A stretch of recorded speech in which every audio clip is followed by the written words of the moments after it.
President নির্বাচন থেকে সরে দাঁড়াতে পারেন ট্রাম্প। ট্রাম্পের বিরুদ্ধে ইরানের গ্রেফতারি পরোয়ানা জারি। ভারতের গোয়েন্দা কোয়াডকপ্টার ভূপাতিত করল পাকিস্তান। জুলাইয়ে ক্ষেপণাস্ত্র সহ ফ্রান্সের 6টি রাফাল আসছে ভারতের হাতে। সামান্যতম ভূমি দখল করলেও কঠিন জবাব ইসরায়েলকে জর্ডানের হুঁশিয়ারি। দাবিকৃত ভূখণ্ডের চেয়ে বেশি ভেতরে চীনা বাহিনী।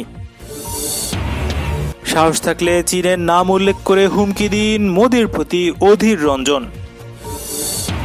ইউরোপে সন্ত্রাসীদের নিরাপদ আশ্রয়স্থলে পরিণত হয়েছে বলছে ইরান। মার্কিন প্রেসিডেন্ট ডোনাল্ড ট্রাম্প আসন্ন প্রেসিডেন্ট নির্বাচনে প্রার্থিতা প্রত্যাহার করতে পারেন বলে তার দলেরই নাম প্রকাশ অনিচ্ছুক একজন নেতা জানিয়েছেন।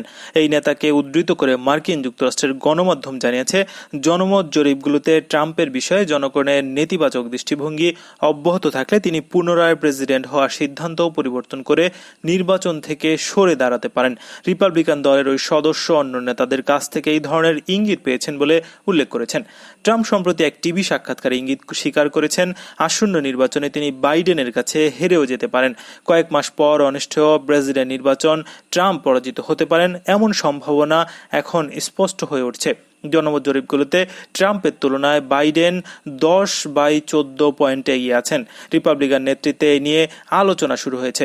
রিপাবলিকান দলীয় প্রভাবশালী সিনেটর চাক গাসলি এক টুইটে নিজেকে শুধরে নেওয়ার জন্য ট্রাম্পকে অনুরোধ করেছেন। তিনি ট্রাম্পকে বাস্তবতা বুঝাতে হোয়াইট হাউসের কর্মকর্তাদের অনুরোধ করেছেন। তবে ট্রাম্পের নির্বাচনী প্রচার টিমের মুখপাত্র টিম মুরটাক বলছেন, ট্রাম্পের নির্বাচন থেকে সরে দাঁড়ানোর সম্ভাবনা রয়েছে বলে যে খবর বেরিয়েছে তার পুরোটাই মিথ্যাচার। জর্ডান হুঁশিয়ারি উচ্চারণ করে বলেছে, ফিলিস্তিনের পশ্চিম তীরের সামান্যতম ভূমিও যদি ইহুদিবাদী ইসরায়েল দখল করে তাহলে তার বিরুদ্ধে কঠোর জবাব দেবে আম্মান। কয়েকজন সরকারি কর্মকর্তার বরাত দিয়ে ইসরায়েলের চ্যানেল 13 এক প্রতিবেদনে তথ্য জানিয়েছে। এর আগে বিভিন্ন উপলক্ষে জর্ডান ফিলিস্তিনের ভূমি দখলের বিরুদ্ধে ইসরায়েলকে দফায় দফায় সতর্ক করেছে। আম্মান বলছে, তেল আবিব যদি ফিলিস্তিনি ভূমি দখলের ব্যাপারে তাদের আংশিক পরিকল্পনাও বাস্তবায়ন করে তাহলে জর্ডান তার বিরুদ্ধে প্রতিক্রিয়া দেখাবে। গত সপ্তাহে ইসরায়েলের গুপ্তচর সংস্থা মোসাদের প্রধান ইওসি কোহেনের সঙ্গে বৈঠকের সময় জর্ডানের রাজা দ্বিতীয় আবদুল্লাহ প্রতিক্রিয়া দেখানোর ব্যাপারে সতর্ক করেন। ইসরায়েলের চ্যানেল 13 এর প্রতিবেদন অনুসারে জর্ডানেরই মধ্যে আমেরিকা এবং ইউরোপের কয়েকটি দেশকে ভূমি দখল সংক্রান্ত ইসরায়েলি পরিকল্পনার বিষয়ে সতর্ক করেছে। সম্প্রতি ইসরায়েলের যুদ্ধবাজ প্রধানমন্ত্রী বেনিয়ামিন নেতানিয়াহু ফিলিস্তিনের শতকরা 30% ভূমি দখলের পরিকল্পনা ঘোষণা করেছেন। একইভাবে তিনি জর্ডান উপত্যকা দখলের কথা বলেছেন। এ নিয়ে আরব ও মুসলিম দেশে ব্যাপক প্রতিক্রিয়া দেখা দিয়েছে। শুধু তাই নয়, ইউরোপের কোনো কোনো দেশ ইসরায়েলি পরিকল্পনার বিরোধিতা করছে। তবে মার্কিন প্রেসিডেন্ট ডোনাল্ড ট্রাম্প এই পরিকল্পনা বাস্তবায়নের প্রতি সমর্থন দিয়েছেন। আল কুদস ফোর্সের শীর্ষ কমান্ডার জেনারেল কাসেম সোলাইমানিকে হত্যার অভিযোগে মার্কিন প্রেসিডেন্ট ডোনাল্ড ট্রাম্পের বিরুদ্ধে গ্রেফতারি পরোয়ানা জারি করেছে ইরান। বাগদাদে পরিচালিত এই ড্রোন হামলায় ট্রাম্প সহ জড়িত আরও কয়েকজনকে আটকের জন্য ইন্টারপোলের সহযোগিতা চেয়েছে তেহরান। সোমবার ইরানের প্রসিকিউটর আলী আল কাশিমির বলছেন, 3 জানুয়ারি জেনারেল কাসেম সোলাইমানি যে হামলায় নিহত হয়েছিলেন সেই হামলার জন্য ট্রাম্প সহ 30 জনকে দায়ী মনে করে ইরান। ট্রাম্প ছাড়া অন্য কারো পরিচয় না জানলেও তিনি বলেন, মার্কিন প্রেসিডেন্টের মেয়াদ শেষ হয়ে গেলে তাকে বিচারের কাঠগড়ায় দাঁড় করানোর জন্য তেহরান নিয়মিত চেষ্টা চালিয়ে যাবে। ইরানের আধা সরকারি বার্তা সংস্থা ইসনা আল কাসিমেরকে উদ্ধৃত করে আরও জানিয়েছে, তেহরানের পক্ষ থেকে ট্রাম্প সহ অন্যদের বিরুদ্ধে রেড নোটিশ জারির অনুরোধ করা হয়েছে। ইন্টারপোলের গ্রেফতার করার জন্য এটিই সর্বোচ্চ অনুরোধ। এই রেড নোটিশের ফলে কোনো দেশকে সন্দেহজনকভাবে গ্রেফতার বা প্রত্যর্পণে বাধ্য করতে পারবে না, তবে চাইলে সরকার সন্দেহভাজনের ভ্রমণ সীমিত করতে পারে। মার্কিন হামলায় নিহত ইরানের বিপ্লবী গার্ডসের কমান্ডার কাসেম সুলাইমানি ইরানের সবচেয়ে জনপ্রিয় ব্যক্তিদের মধ্যে একজন ছিলেন, আর আমেরিকা ও তার মিত্রদের সবচেয়ে বড় শত্রু ভাবা হতো তাকে। 3 জানুয়ারি ভোরে ইরাকের রাজধানী বাগদাদের আন্তর্জাতিক বিমানবন্দরের কাছে বিমান হামলা চালিয়ে জেনারেল সুলাইমানকে হত্যা করে মার্কিন সেনারা। ওই হামলায় কাসেম সুলাইমানের সঙ্গে ইরাকের জনপ্রিয় স্বেচ্ছাসেবী সংগঠন হাসতার সাবির উপপ্রধান আবু মাহদি আল মুহাদ্দিস সহ 10 জন নিহত হন। গালওয়ান উপত্যকায় 1960 সালে দাবিকৃত ভূখণ্ডের চেয়ে বেশি ভেতরে প্রবেশ করেছে চীনা বাহিনী। তারা দেশের 423 মিটার ভেতরে অনুপ্রবেশ করেছে। সোমবার ভারতীয় সংবাদ মাধ্যম এনডিটিভি 25 জুনের স্যাটেলাইট ছবি বিশ্লেষণ করে তথ্য জানিয়েছে। সংবাদ মাধ্যমটিতে দাবি করা হয় ভারতের অংশে 16টি তাঁবু বসিয়েছে চীনা বাহিনী। এছাড়া একটি বড় আশ্রয় কেন্দ্র ও অন্তত 14টি গাড়ি জড়ো করেছে বেজিং। এগুলো সবই ভারতীয় ভূখণ্ডের 423 মিটার অভ্যন্তরে। 1960 সালের report of the officials of the government of India and the People's Republic of China on the boundary কোশ্চেনে বেইজিং এর পক্ষ থেকে যে পরিমাণ ভূখণ্ড দাবি করার কথা জানা গেছে, এর চেয়ে এর পরিমাণ বেশি। সীমান্তে চীনের সঙ্গে উত্তেজনার মধ্যে আগামী মাসের শেষ দিকে ক্ষেপণাস্ত্র সহ প্রথম পর্বের অত্যাধুনিক যুদ্ধবিমান রাফাল হাতে পাচ্ছে ভারত। ফ্রান্সের তৈরি যুদ্ধবিমানটিতে থাকছে আকাশ থেকে আকাশে নিক্ষেপণ যোগ্য ক্ষেপণাস্ত্র ও ক্রুজ মিসাইল। এগুলো আগস্ট মাস থেকে যুদ্ধের জন্য প্রস্তুত হবে বলে বিমান বাহিনীর পক্ষ থেকে জানানো হয়েছে। সোমবার এই খবর জানিয়েছে ভারতীয় সংবাদ মাধ্যম টাইমস অব ইন্ডিয়া।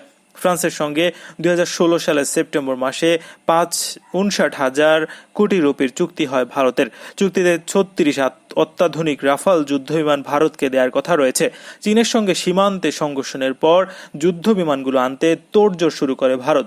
প্রথম পর্বের যুদ্ধ বিমানগুলোতে ভারতীয় বাহিনীকে প্রশিক্ষণ দেবে ফ্রান্স। বিমানগুলো হরিয়ানার আম্বালা বিমান বাহিনীর ঘাঁটি গোল্ডেন অ্যারো 17 নম্বর স্কোয়াড্রনে যুক্ত হবে। দক্ষিণ ফ্রান্স থেকে সেগুলো চালিয়ে আনবে ভারতীয় বিমান বাহিনী। ইসলামী প্রজাতন্ত্র ইরান বলছে ইউরোপীয় দেশগুলো সন্ত্রাসীদের নিরাপদ আশ্রয়স্থলে পরিণত হয়েছে। ইরানের পররাষ্ট্র মন্ত্রণালয়ের মুখপাত্র সৈয়দ আব্বাস মুসাবি সোমবার বলছেন ইউরোপে কয়েকটি সন্ত্রাসী গোষ্ঠী অবাধে তৎপরতা চালাচ্ছে। তিনি আরো বলেন, কয়েকটি সন্ত্রাসী গোষ্ঠীর নাম আগে ইউরোপীয় দেশগুলোর কালো তালিকায় থাকলেও সম্প্রতি হঠাৎ করে সেগুলোকে তালিকা থেকে বাদ দেওয়া হয়েছে এবং ওইসব সন্ত্রাসী গোষ্ঠী এখন সাধারণ সংগঠনের মতো তৎপরতা চালাচ্ছে। মুসাবি বলেন, আমরা চিহ্নিত সন্ত্রাসীদেরকে আশ্রয় দেওয়ার বিষয়ে ইউরোপীয় দেশগুলোকে বারবার সতর্ক করেছি। মার্কিন যুক্তরাষ্ট্রের কেন্টাকি অঙ্গরাজ্যের স্বায়ত্তশাসনের দাবি এবং মার্কিন প্রেসিডেন্ট নির্বাচনের বিষয়ে ইরানের দৃষ্টিভঙ্গি জানতে চাওয়া হলে তিনি বলেন, আমেরিকার অভ্যন্তরীণ বিষয় ইরানের জন্য গুরুত্বপূর্ণ নয়, তবে মানবিকতা ও মানবাধিকারের দিক থেকে ইরানের জনগণের জন্য মার্কিন যুক্তরাষ্ট্রের চলমান পরিস্থিতি গুরুত্ব বহন করে। মার্কিন যুক্তরাষ্ট্রের কাঠামোগতভাবে মানবাধিকার লঙ্ঘন প্রসঙ্গে তিনি বলেন, যে দেশ মানবাধিকার রক্ষক বলে নিজেকে জাহির করে এবং অন্যান্য দেশের মানবাধিকার নিয়ে বার্ষিক প্রতিবেদন তৈরি করে, সেই দেশের সরকারই আবার প্রকাশ্যে মানবাধিকার লঙ্ঘন করছে এবং কৃষ্ণাঙ্গ নাগরিকদের অধিকার পদদলিত করছে। ভারতের আরেকটি গোয়েন্দা কোয়াডকপ্টার ড্রোন ভূপাতিত করার দাবি করেছে পাকিস্তান। বিরোধীয় কাশ্মীর অঞ্চলে এই ড্রোনটি গুলি করে ধ্বংস করা হয়েছে। হিমালয় বেষ্টিত এই অঞ্চলটিতে প্রায় 2 প্রতিবেশী দেশের মধ্যে গুলি বিনিময়ের ঘটনা ঘটে।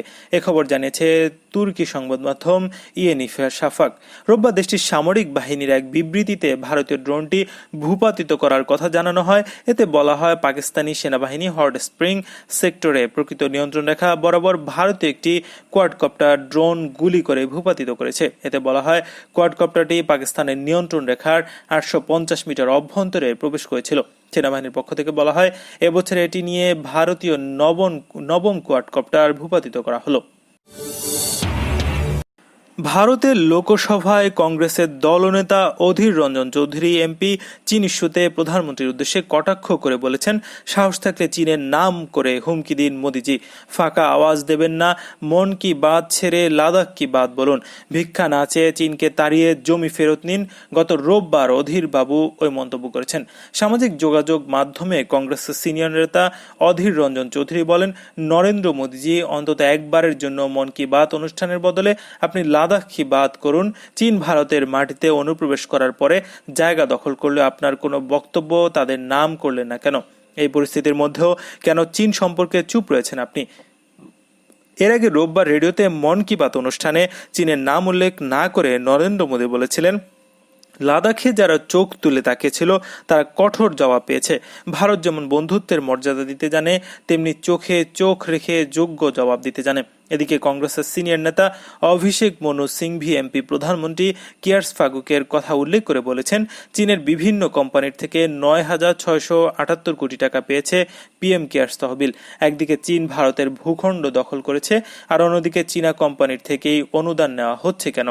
অন্যদিকে সোমবার গণমাধ্যমে প্রকাশ সাবেক সেনা কর্মকর্তার একাংশের জিজ্ঞাসা, যদি চীনের নাম মুখে আনতেই বাধে তাহলে যোগ্য জবাব দেওয়ার দাবির বিশ্বাসযোগ্যতা কতখানি।